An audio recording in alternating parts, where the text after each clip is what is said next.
أعوذ بالله من الشيطان الرجيم. بسم الله الرحمن الرحيم. نحمده ونصلي على رسوله الكريم. أما بعد. سورة الواقعہ آیت نمبر 22 سے 40 پر وحور عين كأمثال اللؤلؤ المكنون كأمثال اللؤلؤ المكنون جزاء بما كانوا يعملون لا يسمعون فيها لغوا ولا تأثيما إلا قيلا سلاما سلاما.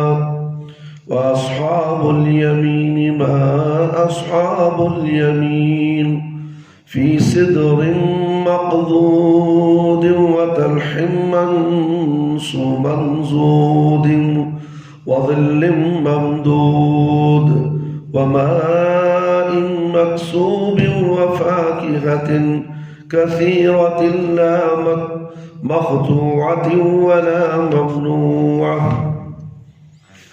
وفرش مرفوعة إنا أنشأناهن إنشاء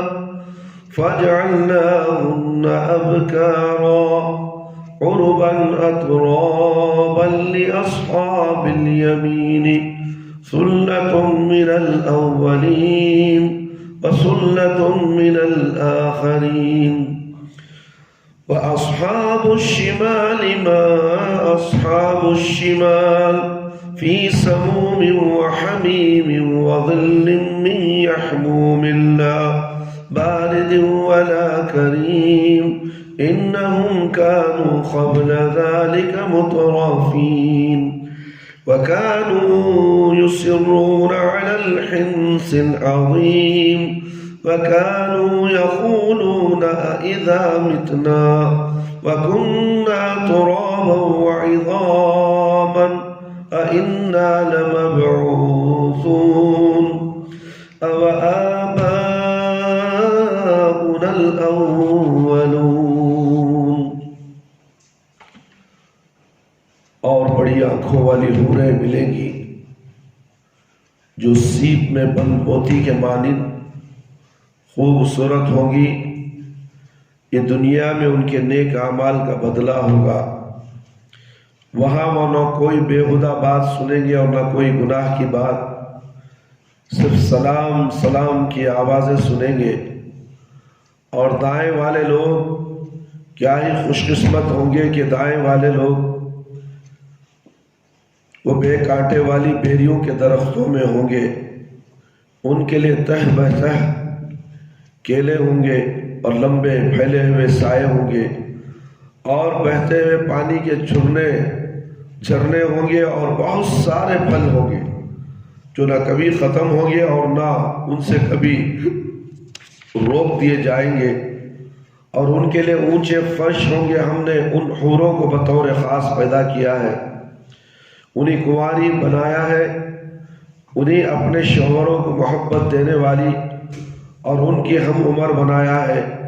یہ سب کچھ دائیں والوں کے لیے ہے. ان کا ایک بڑا گروہ اگلوں میں سے ہوگا اور ایک بڑا گروہ پچھلوں میں سے ہوگا. اور بائیں والے لوگ کتنے بد نصیب ہوں گے کہ بائیں والے لوگ وہ شدید گرم ہوا اور کھولتے ہوئے پانی میں گرم ہوا اور کھولتے ہوئے پانی میں ہوں گے.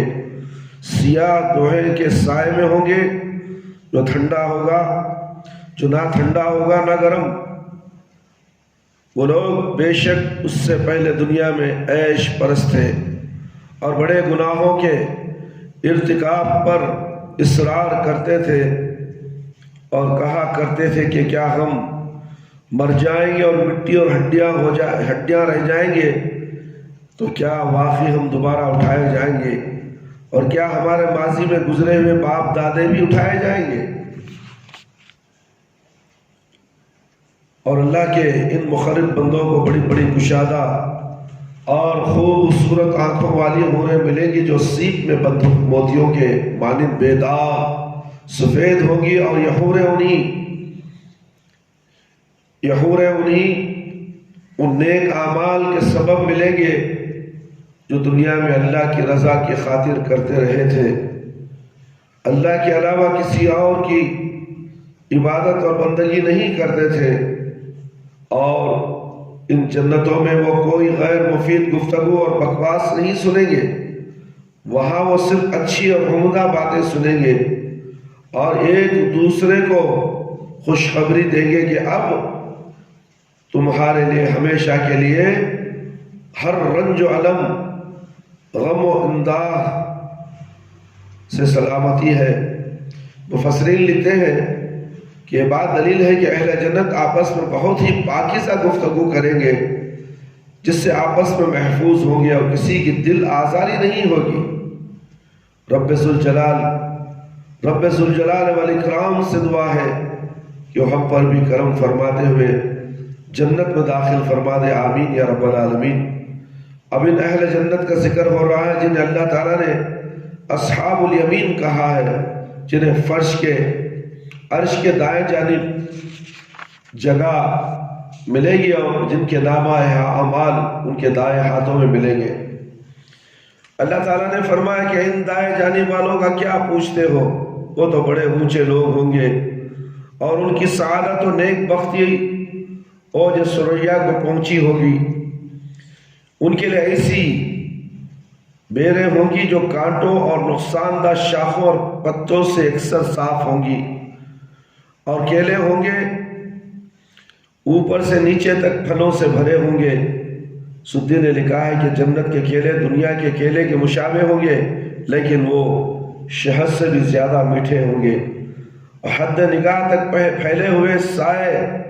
ہوں گے جو کبھی بھی ختم نہیں ہوں گے۔ ربیع بن انس رضی اللہ عنہ کا قول ہے کہ وہ عرش کا سایہ ہوگا، ہر طرف بہتی ہوئی نہریں اور چشمے ہوں گے جن کا پانی کبھی بھی خشک نہیں ہوگا اور نہ اپنی تازگی کھوئے گا۔ انواع و اقسام کے بہت سارے پھل ملیں گے جو کبھی بھی ختم نہیں ہوں گے، اور جب چاہیں گے ان کے سامنے موجود ہوں گے، برخلاف دنیاوی پھلوں کے جو اگر سردی کے زمانے کے ہیں تو گرمی میں نہیں ملتے، اگر گرمی کے زمانے کے ہیں تو سردی میں نہیں ملتے، اور کبھی ایسا بھی ہوتا ہے کہ موسم آ کر گزر جاتا ہے اور درختوں میں پھل نہیں لگتے۔ ان کے لیے تختوں پر حریر و دیباج کے بنے نہایت قیمتی اعلیٰ قسم کے بستر لگے ہوں گے۔ بعض مفسرین کا خیال ہے کہ فرش سے مراد جنت میں پائی جانے والی حوریں ہیں، وہ عورتیں ہی جو حسن و جمال میں یکتا ہوں گی، اہل جنت کی لطف اندوزی کے لیے عالی شان بستروں پر جلوہ افروز ہوں گی، جبکہ جیسے کہ سورہ یاسین آیت نمبر 60 میں آیا ہے، 60 میں آیا ہے، ہم وازواجہم فی ظلال علی الارائک متکئون، اور ان کی بیویاں سایوں میں مسہریوں پر تکیہ لگائے بیٹھے ہوں گی۔ ان حوری صفت عورتوں کو اللہ تعالیٰ جنت میں دوبارہ حال میں پیدا کرے گا، وہ عنفوان شباب میں ہوگی اور باقرار ہوں گی، کسی نے انہیں ہاتھ نہیں لگایا ہوگا، اور ہمیشہ باقرار رہیں گی، یعنی جب ان کے شوہر ان کے ساتھ جماع سے فارغ ہوں گے تو وہ پہلے کی طرح باقرار ہو جائیں گی، اور وہ حوری صفت بیویاں اپنے حسن و جمال، طرز گفتگو، چال ڈھال، گداز جسم اور آواز کی شیرنی کی وجہ سے ہر دم اپنے شوہروں کو ایسی شاداں اور فراہ رکھے گی جس کی تعبیر انسانی لفظ میں نہیں ہو سکتی۔ وہ ساری بیویاں ہم عمر ہوگی۔ سدی رحمت اللہ علیہ لکھتے ہیں کہ وہ سب اخلاق کریمانہ میں ایک جیسی ہوں گی، آپس میں ایک دوسرے سے محبت کریں گی اور بغض و حسد سے کوسوں دور ہوں گی۔ یہ بیویاں اللہ تعالیٰ کی جانب سے ان اہل جنت کو ملے گی جنہیں روز قیامت عرش کے دائیں جانب جگہ ملے گی اور ان کی ہم عمر ہوں گے، اور ان اصحاب الیمین میں ایک جماعت ان مومنوں کی ہوگی جو آدم علیہ السلام سے لے کر نبی کریم صلی اللہ علیہ وسلم کی بعثت سے پہلے تک اللہ پر ایمان لائے اور عمل صالح کر کے اپنے رب کی رضا حاصل کی، اور ایک جماعت امت محمدیہ کی ہوگی جیسا کہ صحیح مسلم کی عبداللہ بن مسعود رضی اللہ عنہ سے مروی حدیث میں آیا ہے کہ اہل جنت کی آدھی تعداد امت محمدیہ سے ہوگی۔ اس کا ذکر آیت نمبر 13-14 کی تفسیر کے ضمن گزر چکا ہے۔ ابو العالیہ، مجاہد، عطا اور ضحاک وغیرہ کا خیال ہے کہ سلۃ من الاولین سے مراد امت محمدیہ کے دور اول کے لوگ ہیں، وسلۃ من الآخرین سے مراد وہ نیک لوگ ہیں جو دور اول کے بعد آئے، اور تمام صالحین امت محمدیہ ان میں شامل ہیں جو قیامت تک پیدا ہوں گے۔ ان اہل جہنم کا ذکر ہو رہا ہے جنہیں اللہ تعالیٰ نے آیت نمبر 9 میں اصحاب المشاءمۃ کہا، اس آیت میں انہیں اصحاب الشمال کہا ہے، یعنی وہ اشرار اور بدبخت لوگ جنہیں عرش کے بائیں جانب جگہ ملے گی،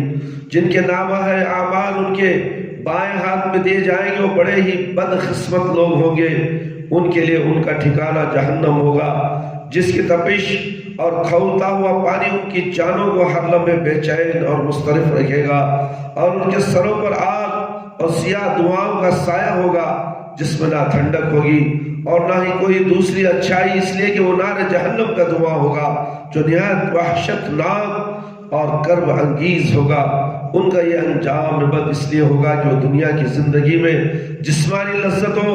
اور شہوتوں میں ڈوبے ہوئے تھے، اور کبر اور غرور اور شرک و معاصی ان کا چلن تھا۔ وہ لوگ بڑے بڑے گناہ کرتے رہے، اپنے ان پر نادم ہو کر اللہ کے حضور ان سے تائب نہیں ہوتے تھے۔ حسن ضحاک اور ابن زید وغیرہ نے الحدیث العظیم سے شرک مراد لیا ہے، یعنی وہ لوگ شرک کا ارتکاب کرتے تھے اور ان سے تائب نہیں ہوتے تھے، اور وہ لوگ باس بعد الموت کو بعید العقل نہ سمجھتے تھے، کہتے تھے یہ ممکن نہیں ہے، یہ ممکن نہیں ہے کہ جب ہم مر کر مٹی میں گل سڑ جائیں گے اور ہماری ہڈیاں رہ جائیں گی تو ہم دوبارہ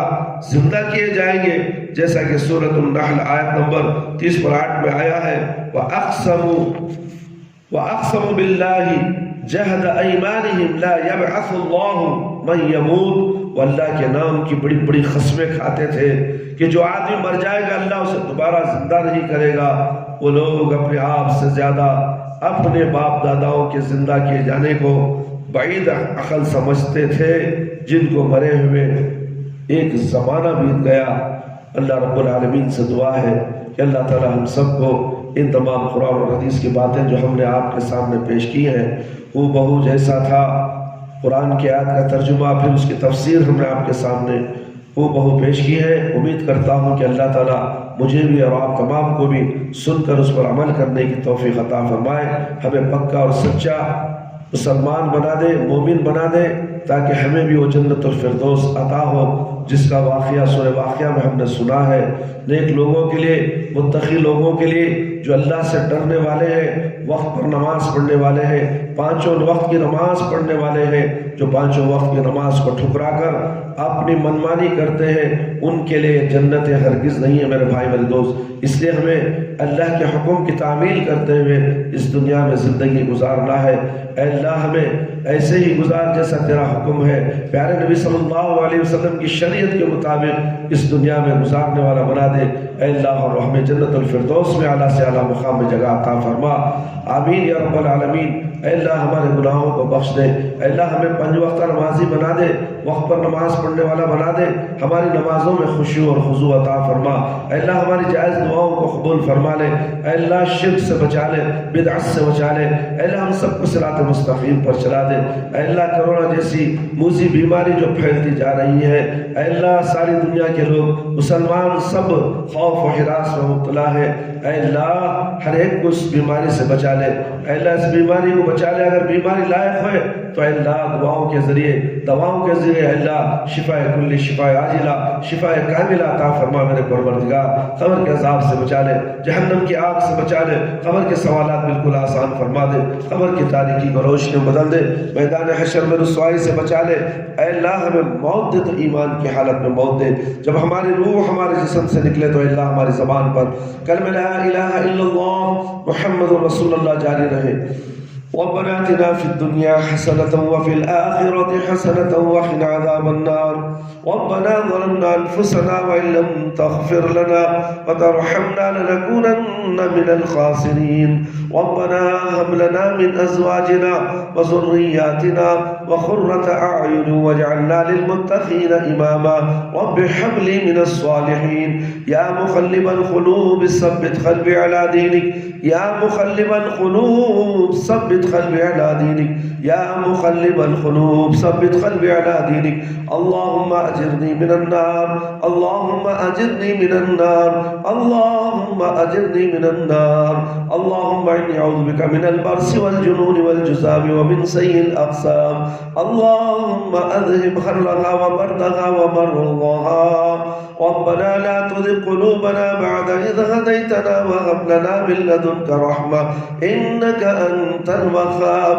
ربنا تقبل منا إنك أنت السميع العليم وتب علينا إنك أنت التواب الرحيم سبحان ربك رب العزة عما يصفون وسلام على المرسلين والحمد لله رب العالمين يا حي يا قيوم برحمتك أستغيث